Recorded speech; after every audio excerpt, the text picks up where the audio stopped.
Assalamualaikum warahmatullahi wabarakatuh anak sekalian. Jadi hari ini langsung saya kita masuk di tema 3 muatan PKN. Materinya itu adalah keberagaman sosial masyarakat Indonesia dalam konteks Bhinneka Tunggal Ika.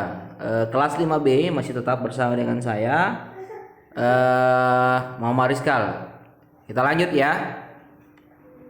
Jadi di Indonesia itu ada satu semboyan yang sering kita kenal dengan semboyan Bhinneka Tunggal Ika, ataukah sering dikatakan dengan eh, apa ya, bagian dari falsafah hidup hidup bangsa Indonesia. Jadi di falsafah hidup bangsa Indonesia itu kan adalah Pancasila. Jadi dengan merangkum semua eh, kelima butir-butir Pancasila ini, makanya terbentuk sebuah semboyan yang berbunyi Bhinneka Tunggal Ika, yang artinya berbeda-beda tetapi tetap satu jua.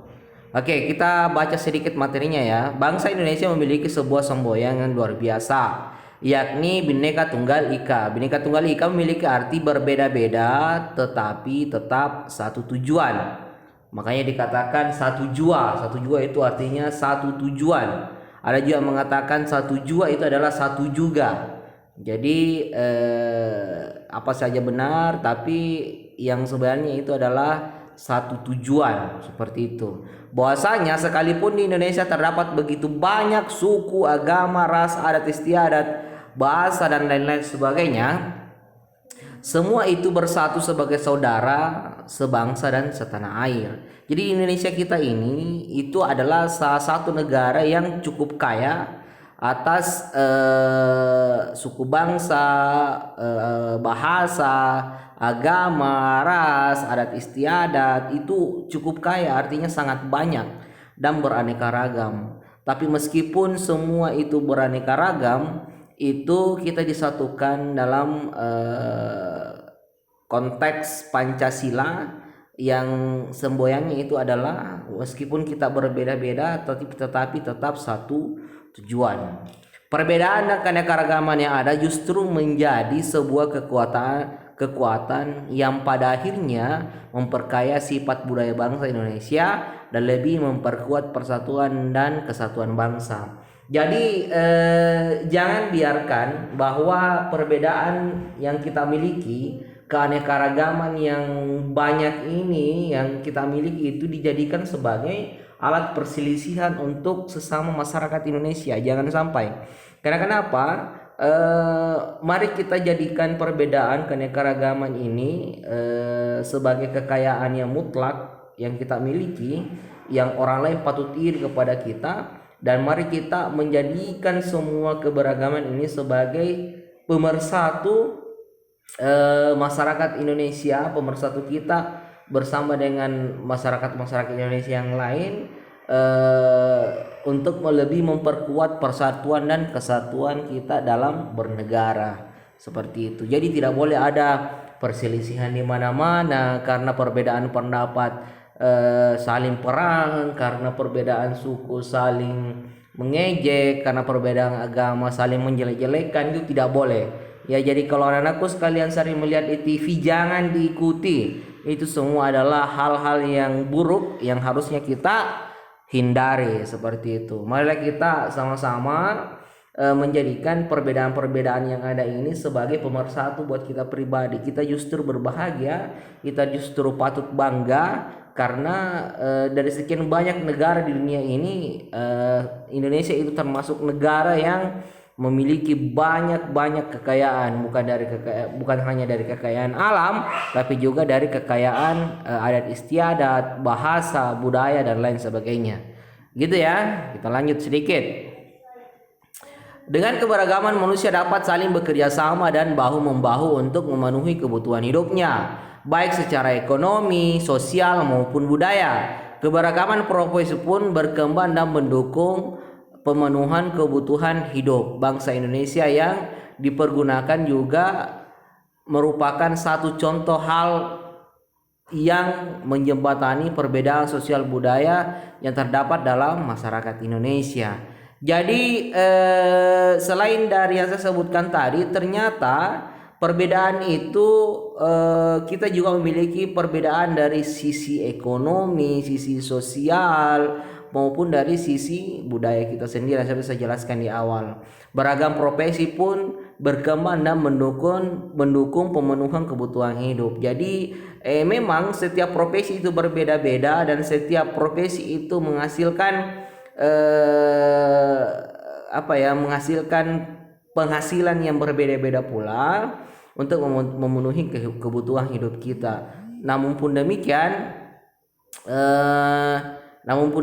kita tidak boleh menganggap remeh seseorang karena dilihat dari misalnya profesinya yang berbeda dengan kita. Misalnya ada yang profesinya cuma sebagai tukang sapu ataukah cuma sebagai asisten rumah tangga, dan profesi kita mungkin sebagai dokter dan lain sebagainya, sehingga kita menganggap remeh orang itu tidak boleh. Karena pada saat kita sudah menganggap remeh orang, berarti itu sudah menjadikan kita sebagai orang yang sombong dan otomatis akan merusak tali persaudaraan dan persatuan kita sebagai masyarakat Indonesia, seperti itu. Oke, amatilah gambar di bawah ini. Dari di sini ada 2 gambar ya. Kegiatan apa saja yang sedang dilakukan oleh anak-anak dalam gambar tersebut. Jadi ada 2 kegiatan di sini. Ada kegiatan bermain alat musik dan ada juga anak-anak yang dalam kegiatan sedang menari.